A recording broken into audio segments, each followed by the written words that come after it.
ಕಾಲದಲ್ಲಿ ಇವಾಗ ಕ್ಯಾನ್ಸರ್ ಕಾಯಿಲೆ ಮತ್ತೆ ರಿಲ್ಯಾಪ್ಸ್ ಅಥವಾ ರಿಟರ್ನ್ ಬಂದಿದ್ದಾಗ ನಮಗೆ ಟ್ರೀಟ್ಮೆಂಟ್ ಮಾಡೋದು ಭಾಳ ಕಷ್ಟ ಆಗುತ್ತೆ. ಆ್ಯಂಡ್ ಇಷ್ಟು ದಿವಸ ಬರೀ ಕೀಮೋಥೆರಪಿ ಮಾತ್ರ ಆಪ್ಷನ್ ಇರ್ತಿತ್ತು. ಬಟ್ ಇತ್ತೀಚೆಗೆ ರಿಸರ್ಚ್ ಎಲ್ಲ ಮಾಡಿ ಇಮ್ಯುನೋಥೆರಪಿ ಅಂತ ಇವಾಗ ಕಂಡುಹಿಡಿದಿದ್ದಾರೆ. ಆ್ಯಂಡ್ ಅದರಲ್ಲಿ CAR-T ಸೆಲ್ ಥೆರಪಿ ಅಂತ ಹೊಸ ಟ್ರೀಟ್ಮೆಂಟ್ ಇವಾಗ ಬಂದಿರೋದು. ಇದರಲ್ಲಿ ಇವಾಗ ಪೇಷಂಟೇ ಸೆಲ್ಸ್ ತೆಗೆದು ಅದನ್ನು ರಿಸೆಪ್ಟರ್ ಸ್ವಲ್ಪ ಚೇಂಜ್ ಮಾಡಿ ವಾಪಸ್ ಹಾಕಿದರೆ ಆ ಟಿ ಸೆಲ್ಸು ಕ್ಯಾನ್ಸರ್ ಸೆಲ್ಸ್ ಹೋಗ್ಬಿಟ್ಟು ನಾಶ ಮಾಡುತ್ತೆ. ಇವಾಗ ಆ ಥರ ಟ್ರೀಟ್ಮೆಂಟ್ ಆಗಿದ್ದು ಒಬ್ಬರು ಪೇಷಂಟ್ ಇದ್ದು ಎಕ್ಸಾಂಪಲ್ ತೊಗೊಂಡು ಇವಾಗ ಆಲ್ಮೋಸ್ಟ್ 1.5 years ಆಗಿದೆ ಆ ಟ್ರೀಟ್ಮೆಂಟ್ ಕೊಟ್ಟು. ಆ್ಯಂಡ್ ಅವ್ರ ಬಗ್ಗೆ ಮಾತಾಡಲಿಕ್ಕೆ ನಾವು ಇದನ್ನು ಆರ್ಗನೈಸ್ ಮಾಡಿದ್ವಿ. ಇವಾಗ ಪೇಷಂಟೇ ಬಂದು ಮುಂದ್ಗಡೆ ಮಾತಾಡಿ ಹೇಳಿದ್ದಾರೆ ಅವರೆಲ್ಲ ಹೇಗೆ ಟ್ರೀಟ್ಮೆಂಟ್ ತೊಗೊಂಡು ಇವಾಗ ಚೆನ್ನಾಗಿ ವಾಪಸ್ ಕೆಲಸಕ್ಕೆ ಜಾಯ್ನ್ ಮಾಡಿದಾರಂತ.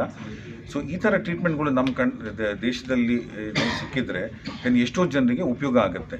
ಸದ್ಯಕ್ಕೆ ಅದು ಭಾಳ ಕಾಸ್ಟ್ ಸಿಕ್ಕಾಪಟ್ಟೆ ಜಾಸ್ತಿ ಇರೋದ್ರಿಂದ ನಮ್ಮ ದೇಶದಲ್ಲೇ ಅದು ಪ್ರೊಡಕ್ಷನ್ ಮಾಡಲಿಕ್ಕೆ ಶುರು ಮಾಡಿದರೆ ದೆನ್ ಇದನ್ನು ಎಷ್ಟೋ ಜನರಿಗೆ ಹೆಲ್ಪ್ ಆಗಲಿಕ್ಕೆ ಸಾಧ್ಯತೆ ಇದೆ.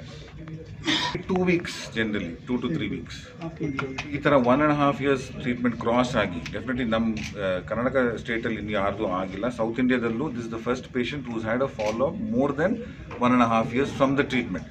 There are few people who had treatment who are still in the 2nd month, 3rd month. But we want to wait at least for a year to say clear agide anta. That is why we waited. So generally 1 year is one milestone everybody waits to do a scan test to say that patient is well. He's actually crossed 1.5 years now, which is a big thing for us, and that's why we thought we should highlight that.